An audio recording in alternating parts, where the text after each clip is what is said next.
আসসালামু আলাইকুম। সবাইকে জানাচ্ছি অনেক অনেক শুভেচ্ছা, অনেক অনেক অভিনন্দন। তো আজকে আমাদের কক্সবাজারের শেষ দিন।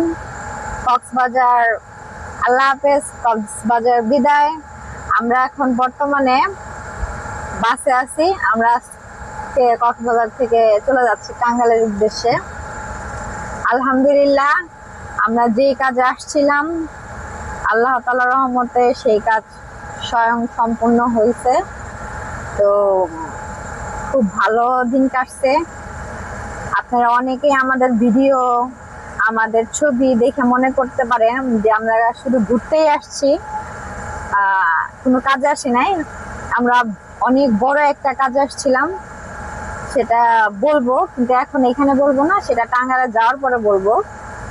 সেই কাজটা আলহামদুলিল্লাহ খুব সুন্দরভাবে হয়েছে। আমরা ভাবছিলাম এত ঝড় বৃষ্টির মধ্যে আমরা কাজ সম্পূর্ণভাবে করতে পারবো না, তো আল্লাহ তাআলা চাইলে সবকিছুই সম্ভব।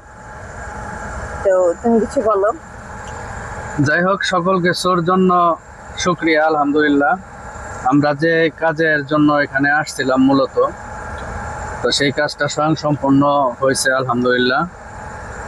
এখানে কাজের জন্য আইসা বিভিন্ন কিছু উপভোগ করলাম, যেমন সাগরের যে ভয়ঙ্কর একটা রূপ আছে, বৈরী আবহাওয়া যদিও অনুকূলে ছিল না, প্রতিকূলে ছিল, কিন্তু তারপরেও আলহামদুলিল্লাহ সাগরের তো নীরবতাই শুধু দেখছি, এবার ভয়ঙ্কর রূপও আমরা দেখলাম। সেই সাথে ঘোরাঘুরি করলাম।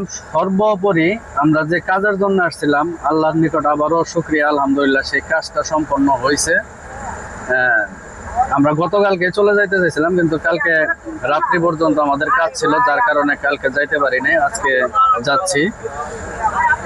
তো সকলে দোয়া করবেন যাতে যে কাজটা আমরা এখানে করছি সেটা যেন আল্লাহ সুন্দরভাবে ধরে রাখতে দেয়।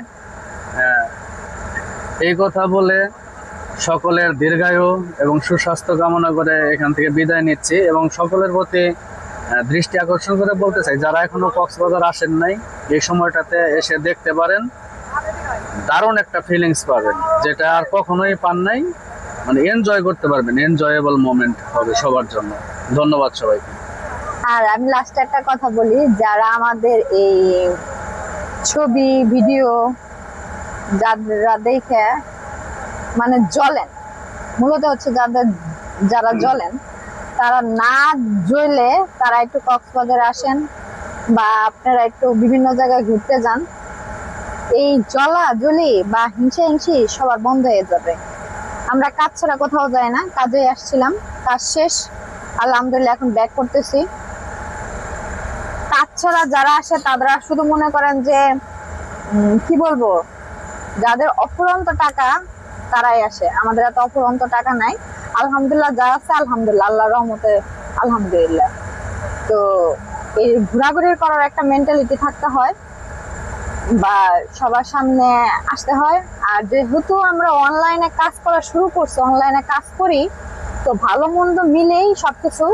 তো কেউ যদি খারাপ কিছু বলেন সেটাও আমাদের গায়ে লাগবে না, ভালো কিছু বলেন সেটাও আমাদের কিছু হবে না, কারণ নিজের কোনো কিছু না থাকলে কারো কাছে কোনো মূল্যায়ন পাওয়া যায় না। তো যার যার ক্রেডিট তার কাছে রাখেন। তো ভালো থাকেন, সুস্থ থাকেন। আর একটা কথা বলি, খারাপ কমেন্ট মানুষ এটা করতে পারে, সেটা যার যার ব্যক্তিগত ব্যাপার। খারাপ কমেন্ট যদি না করে, তাহলে ভালোর পার্থক্যটা আর খারাপের পার্থক্যটা বুঝবো কেমনে? এখানে প্রমাণিত হবে যে ভালো মানুষ এবং খারাপ মানুষ চেনার উপায় হলো যে মন্তব্য। বাজে মন্তব্য যারা করবে নিঃসন্দেহে বাজে লোক, ভালো কমেন্ট যারা করবে তারা হলো ভালো লোক। এটাই মানে আলোর মূল্য তখন থাকতো না যদি অন্ধকার না থাকতো। অন্ধকার আছে বলেই আলোর মূল্য আছে, আর খারাপ লোক আছে বিদায়ী ভালোর মূল্য আছে। সেটাই স্বাভাবিক। যেগুলা খারাপ ওগুলা খারাপই, চিরদিন খারাপই থাকবে, ওগুলা ভালো কোনোদিন হইতে পারবে না। ধন্যবাদ সবাইকে।